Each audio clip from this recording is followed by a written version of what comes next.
Muito bem, então vamos continuar falando sobre o cálculo da necessidade de capacidade de uma organização. Então, nós vimos na aula passada os conceitos básicos, fizemos uma revisão sobre o conceito de capacidade e vimos que essa empresa ela tem que fazer um balanceamento da demanda que ela tem, a demanda que ela recebe do mercado frente ao conjunto de recursos produtivos que ela possui, que vai ser aí então, né, a fonte da sua capacidade produtiva. Então, quando a gente fala num processo de planejamento da capacidade, e o cálculo, basicamente falando, nós precisamos receber algumas entradas. As entradas básicas para você poder fazer o cálculo do planejamento de capacidade está baseada no planejamento do MRP.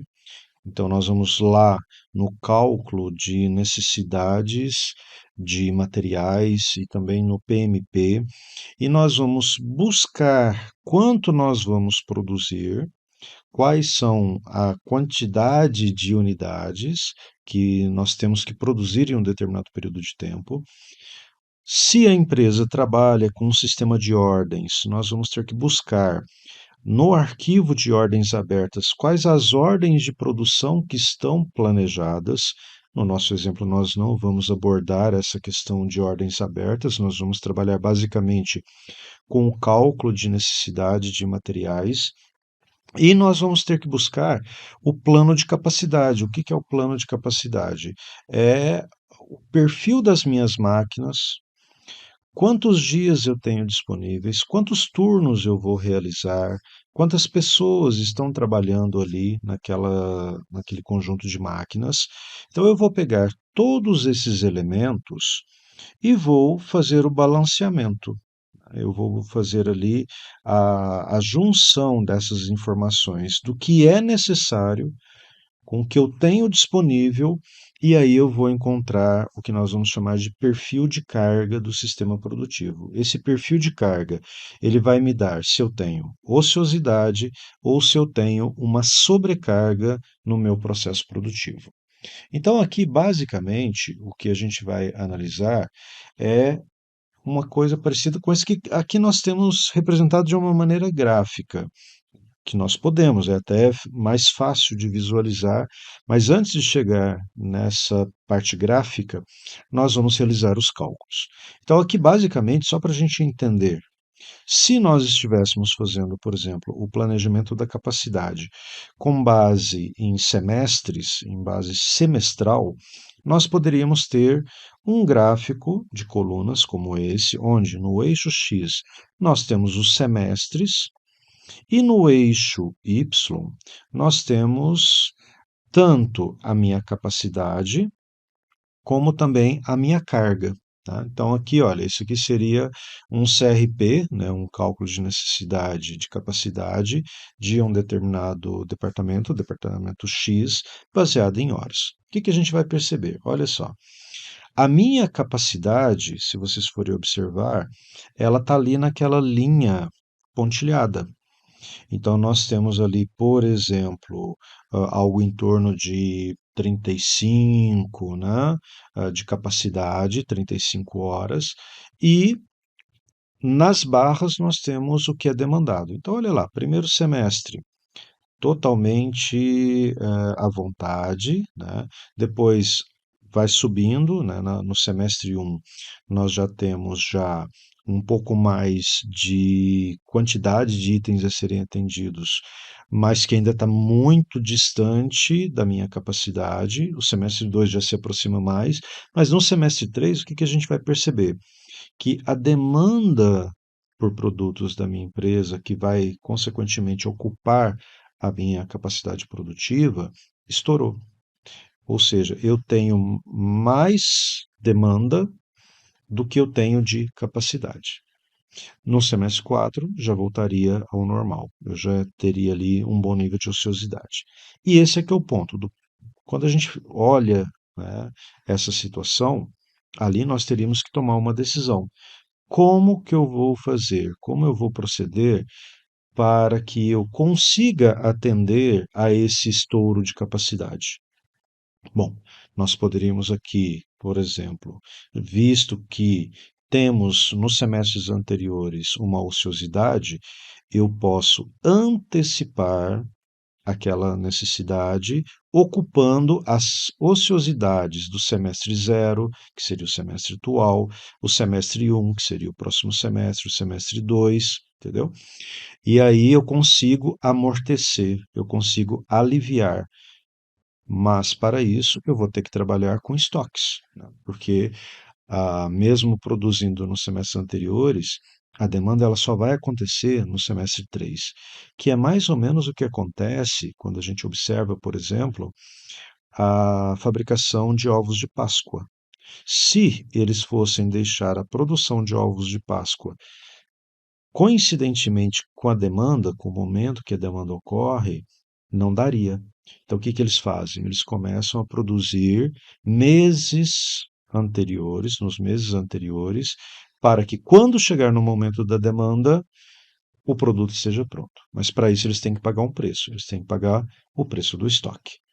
Então, é basicamente esse raciocínio que nós vamos utilizar para que a gente consiga fazer esse cálculo, que a gente consiga chegar nesse ponto de saber se temos ociosidade ou se nós temos uma sobrecarga, um estouro de capacidade. Então, voltando, né, é importante focar nessa questão da capacidade. A capacidade é a máxima produção que um sistema produtivo pode gerar, ou seja, é o máximo que eu consigo extrair do meu processo produtivo. E ele pode ser medido em termos de unidade de saída, por exemplo, quilos, toneladas, ok? Litros, pode ser em termos de unidades monetárias, pode ser, no caso de serviços, número de clientes processados. Geralmente, quando é produção de itens industriais, industrializados, a gente vai ter a unidade específica daquele item, né? Litros, quilos, toneladas, peças. Quando é serviços, aí é um pouco diferente. Nós estamos falando em clientes, como por exemplo um banco.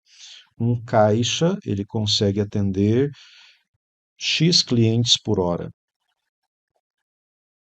Então, nós temos aí uma diferença de unidades de medida. Porém, essa unidade de medidas por si só, ela não é suficiente, porque você tem que fazer uma relação com um determinado período de tempo. Quanto é que você consegue produzir? 300 unidades. Isso é muito ou isso é pouco? Ou como que você vai analisar a relevância dessas 300 unidades? Agrega o período de tempo. 300 peças por minuto, 300 peças por hora, 300 peças por dia, 300 peças por mês. Então, sempre a medição ela tem que ter a unidade ou o número de clientes, porém, junto a um período de tempo para você ter realmente a visão do que o seu sistema produtivo ele pode oferecer. E aí, vamos falar sobre algumas questões relacionadas a fatores que afetam a capacidade. Veja só, 300 unidades por hora, 500 unidades por hora, 1.000 unidades por hora. O que que pode afetar essa capacidade? Aumentando ou diminuindo, né? Fazendo com que haja uma vazão maior ou uma vazão menor, um rendimento maior ou um rendimento menor, uma produtividade mais alta ou uma produtividade mais baixa. Primeiro, o mix de composto de produtos e serviços. O que que é esse mix? É o conjunto de produtos ou serviços que você presta. Vamos pegar, por exemplo, no caso de um banco. No caso de um banco, se, por exemplo, um cliente chega, né, para pagar uma conta de água, ele vai gastar ali alguns minutos para resolver aquele problema, para realizar o pagamento. Mas se o cliente ele chega com um pacote de pagamentos, pode ser que ele fique 5 minutos, 10 minutos. Tá vendo? Se só aparecerem clientes com pacotes de pagamentos, a sua produtividade em termos de número de pessoas atendidas vai cair drasticamente. Por quê? Porque para cada um deles você vai gastar muito tempo. Consequentemente, você vai precisar, de repente, de mais pessoas atendendo. Agora, se você tem ali pessoas que vão simplesmente para fazer um pagamento simples, um pagamento único, então o que que vai acontecer? Aquele processamento ele vai ser rápido. Consequentemente, você consegue atender muitos clientes em um determinado período de tempo. Por isso que hoje os bancos investem muito na tecnologia, nos pagamentos remotos, justamente para desafogar, né, para acabar com o que antes era muito comum, era muito normal, aquela quantidade enorme de pessoas na fila e, consequentemente, a necessidade correspondente a um determinado número de pessoas atendendo.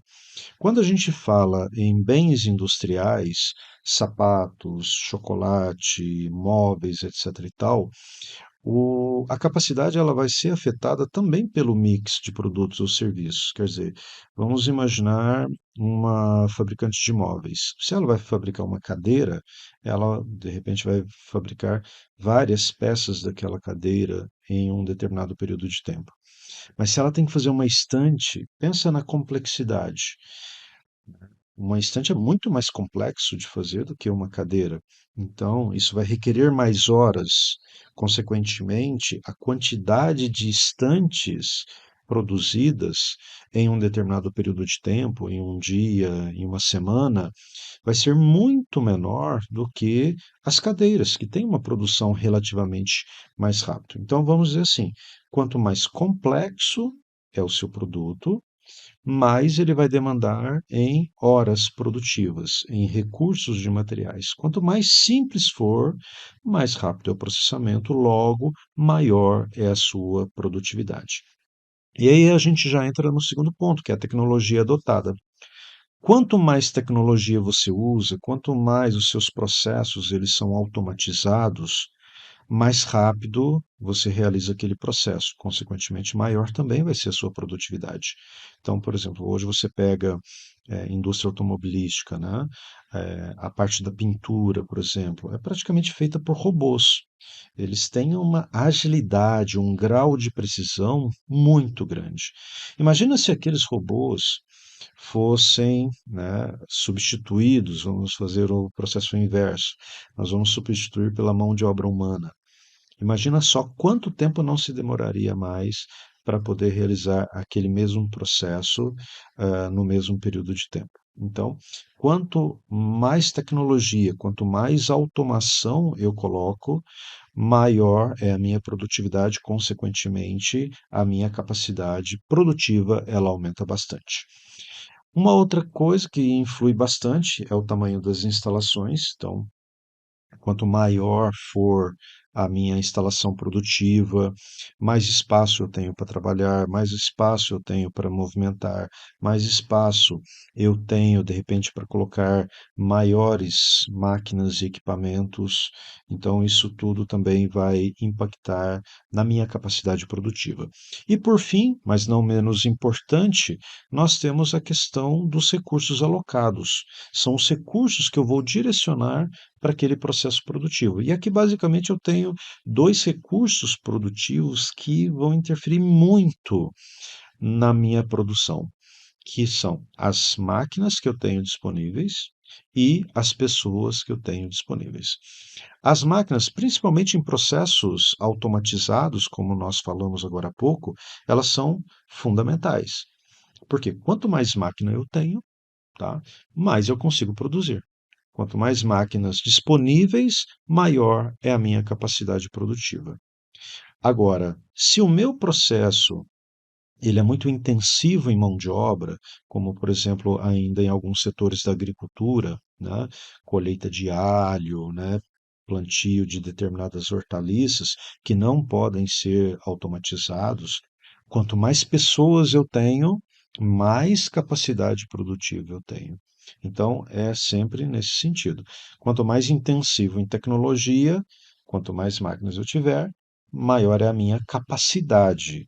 Não que eu tenha que ter muitas máquinas, tudo vai depender do meu nível de demanda. Agora, se o meu processo produtivo ele é muito intensivo em mão de obra, então neste caso é interessante que eu tenha mais pessoas para aumentar a minha capacidade produtiva. E aqui, né, nós ainda assim podemos ter algumas variações na capacidade em função de problemas. Então, assim, aqueles são alguns fatores que impactam, mas além de todos esses que nós acabamos de falar, nós ainda temos algumas variações que podem acontecer na minha capacidade em função de problemas que podem acontecer. E esses problemas, eles podem ser divididos em problemas de natureza inevitável ou problemas de natureza evitável. Quando a gente fala em problemas de natureza inevitável, são aqueles problemas que, ah, por exemplo, você não tem como interferir. São perdas no seu processo produtivo em função, por exemplo, de paradas obrigatórias. Então, vamos imaginar aqui uma coisa que é inevitável. Você mensalmente tem que parar uma máquina para poder dar manutenção durante uma hora. É inevitável? É, porque se você não para a máquina durante uma hora para lubrificar, para trocar uma correia, para fazer um ajuste, você pode ter problemas muito sérios lá na frente em função do desgaste dessa máquina. Consequentemente, se você, ao invés de parar uma hora para não dar manutenção, lá na frente você pode gastar 5 horas porque essa máquina ela quebrou. Então, isso não tem como fugir. A manutenção de uma máquina é um problema de natureza inevitável, você não tem como fugir dela. Agora, você tem como evitar alguns problemas. Por exemplo, a própria quebra da máquina é um problema evitável, porque se você fez a manutenção corretamente, ao invés de você parar às 5 horas de uma quebra que você poderia evitar, você parou apenas uma para fazer manutenção. Então, quebra de máquinas, né, problemas na linha de produção, né, em função de uma parte mais operacional das máquinas, né, de funcionamento das máquinas, eles são evitáveis. Por isso que existe ali o planejamento e controle da manutenção, para poder determinar quando uma máquina deve parar, quando uma determinada peça deve ser trocada. Então, existem problemas que são evitáveis e existem problemas que são inevitáveis.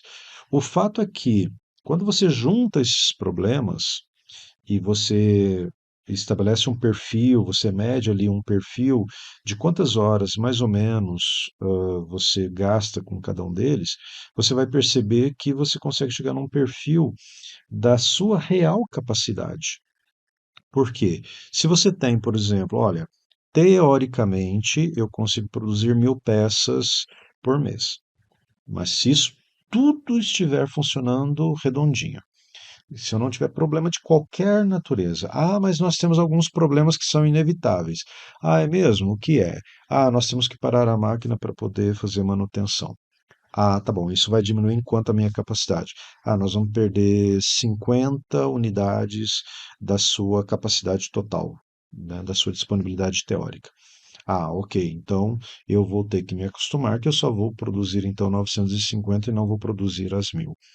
Ah, mas olha, a gente ainda está patinando, temos aqui alguns problemas que a gente não consegue evitar, embora a gente possa fazer um trabalho. Mas esse mês, por exemplo, ou ao longo dos meses, nós temos mais X horas de problemas que acontecem, né, e que poderiam ser melhor gerenciados, mas infelizmente não estão. Ah, tá bom.